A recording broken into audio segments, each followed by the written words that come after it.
polls in West Bengal have been marred with violence, with at least 6 people getting killed in poll-related clashes across the state. According to reports, 3 CPM workers, 1 BJP worker and 2 Trinamool workers have been killed in these clashes so far. TMC supporters have allegedly captured all the booths in Basanti block of South 24 Paraganas, while polling in Rajarhat has been disrupted by some unidentified people who poured water on ballot boxes. Weapons are also being openly brandished and bombs have been hurled at the police in some constituencies. Saugata Mukhopadhyay joins us now with more details on what exactly has transpired. Saugata. Well, the reports of violence that you just spoke about, I can confirm you at this present point in time that the death toll, very, very unfortunately, has risen from the number that you stated, 6, to currently it stands at 12. At least 12 people have lost their lives on account of poll-related violence across the state today. Several hundred have been injured and are undergoing treatment at various hospitals across the state. Some of them are being treated in a critical condition. Obviously, there have also been reports of large-scale electoral malpractices coming in from various parts of the state, various pockets of these 20-odd districts which went for the polls today. And the malpractices include booth capturing, booth jamming, destruction of ballot boxes, setting the ballot boxes on fire, pouring water inside ballot boxes, so on and so forth.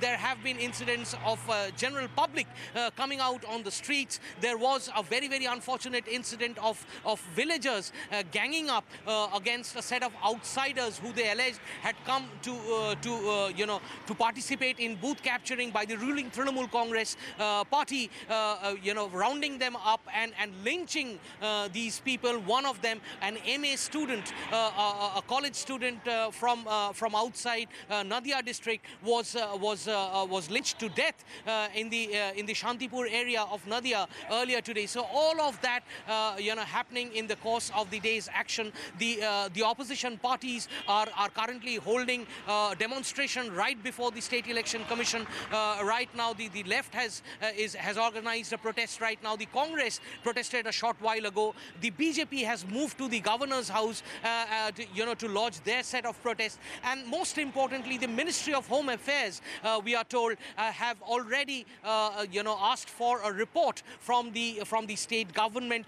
on the reports of violence that have been reported in the media. Of course, the State Election Commission as well as the Bengal government will have a very, very tough time explaining what has happened in the course of the Panchayat polls during the day today. We are still awaiting a formal response from the West Bengal State Election Commission, which is yet to give out the official figures on the death tolls that they have with them.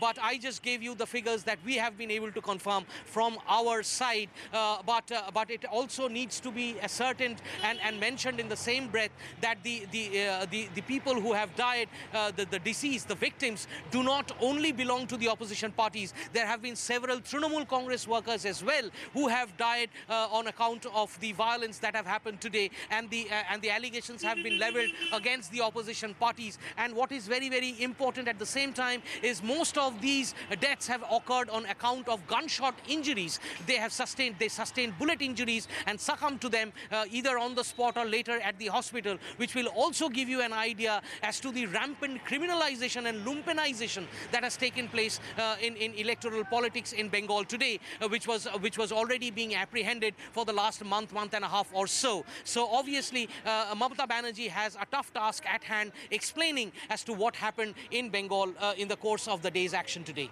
Back to you. Saugata, thank you very much for joining us. And as he mentioned, the death toll has risen to 12 people and over 100 are injured so far. In fact, the TMC MP Derek O'Brien tweeted reacting to this violence in the Bengal Panchayat polls. He said, and I quote, "To all newborn experts on Bengal, Panchayat elections in the state have a history. 400 killed in poll violence in 1990s in the CPIM rule, 2003, 40 dead. Every death is a tragedy and now closer to normal than earlier times. Yes, few dozen incidents, say 40 out of 58,000 booths. What's the percentage?" End quote. Reactions have come in from the BJP and CPM as well. Let's listen in to what they have to say. मैं बिल्कुल किसी भी तरीके से मैं आश्चर्य नहीं हूं और कल जब मैं पिछले 40 दिन में 30 दिन के करीब कलकत्ता में बिताया, ये सारे गलियों में मैं घूमा, जहां पे आप देख रहे हैं मैं अपने कार्यकर्ता को पहचान सकता हूं। ब्लॉक प्रेसिडेंट, डिस्ट्रिक्ट प्रेसिडेंट जो हम देख रहे हैं कि वायलेंस में यहाँ पे उनको victims of that violence. Bengal में आज ह्यूमैनिटी की क्या हालत हो गई है, मैं समझता हूँ कि इसी वजह से कॉन्स्टिट्यूशन में आर्टिकल 356 को फॉर्मुलेट किया गया था। I definitely demand president rule in Bengal. Along with the people of Bengal, this is going to be fought back. We are going to fight it back and restore democracy and peace and normalcy in the state. The Election Commission is not answerable there, not contactable. No authority in the country seems to be able to work there. There's a complete breakdown of not merely law and order, but a constitutional order. We are going to organize protests, and the only option is to mobilize the people to defeat these forces. And that will be done. All right, a big development.